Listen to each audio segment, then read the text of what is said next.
Hey y'all, what's going on? It's your girl, Dr. Ray. Just left a local authors meeting at the local black-owned bookstore on Greenwood called Fulton Street Books. Yes, we are history makers. Boop, boop, 2025. But 10 years for Embrace You. I got my shirt on. But I got a download today. I probably should roll these windows up so you all can hear me. It's been 6 months to this day since I was let go from my dream job. No such thing. It's no such thing, you know. Remember when you were a kid and they used to say, well, what do you want to be when you grow up? And I can tell you what I wanted to be. Did I become those things? I feel like I did. Yeah. But a job, I don't like being in a box, you know. And so I got a lot of downloads today, and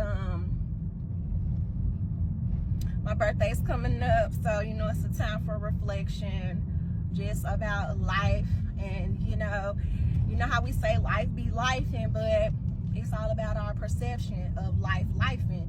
You know, we need money, right, to pay our bills, to live in this earthly realm, and God knows that, right?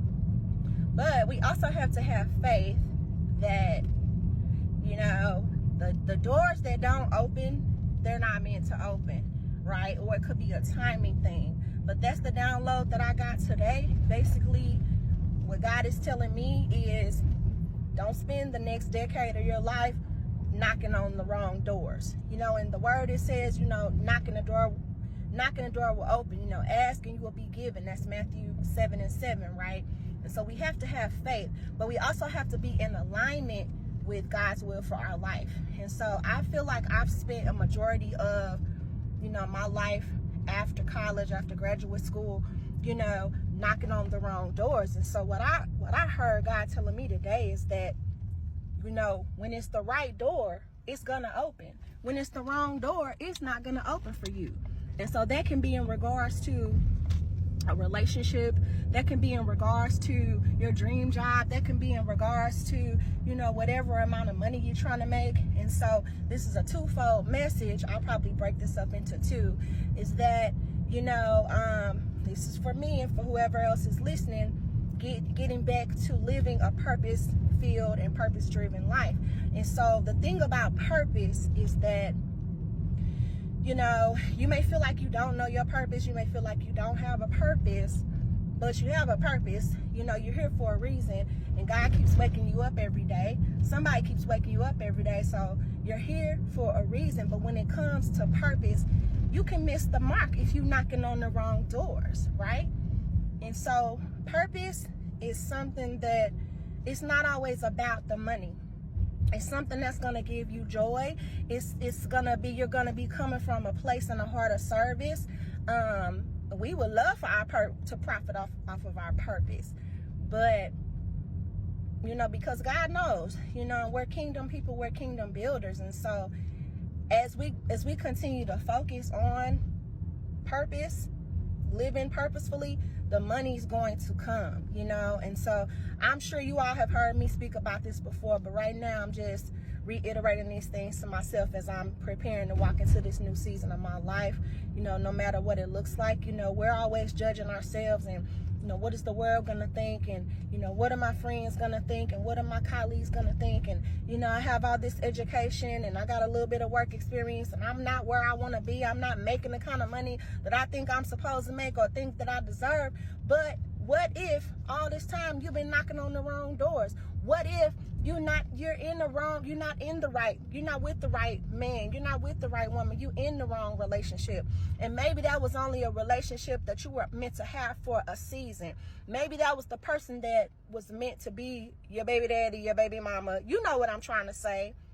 A purpose for that relationship. And maybe that season has come to an end, right?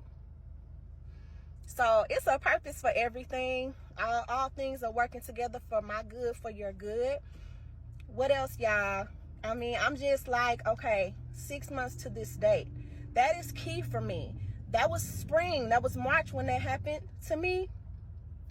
And I spent the whole summer beating myself up. It was rough, y'all. You know, applying for jobs, getting rejected, looking for jobs, you know. And so I was blessed that God did open a door. And I'm like, okay, Lord, is this really the door? Because, you know, my ego, my pride is like, I'm supposed to be making more money, God. I got a lot of gifts and talents I'm supposed to be using. But what if I told my sister this evening at the meeting, I said, I feel like God is really trying to get me out of that job thing, if that makes sense. You know, because I'm expending a lot of energy putting in job applications and the doors are not opening, and you never want to force a door either, right? And so I think God is trying to set me free. He's trying to show me the different avenues and different ways to earn money, make an income, make a living, because your job can't pay you what you're worth no way, right? You know, and so anyway, for me, my friends and family, you know, it's been rough, you know, after graduate school. So you mean to tell me I've been knocking on the wrong doors for a long time? You know what I'm saying? 20 years, 15 years, how long? But God is saying, don't spend another ounce of time knocking on the doors that he did not ordain for you, right? So we have to stay tuned in and seek him out, because when we're tuned in, we know exactly what God wants us to do. When we're listening, when we're being obedient and not running from the call and not running from the purpose. I'm talking to myself, y'all. And like I was telling my sister this evening, I said, I got so many ideas and I'm holding myself back, right? And when you put energy into the things that God tells you to do, that's when the doors can open up. So anyway, just a little encouragement for you and for me. I love you guys. Hope all is well. Be blessed, and let me know if this encouraged you today. Be blessed.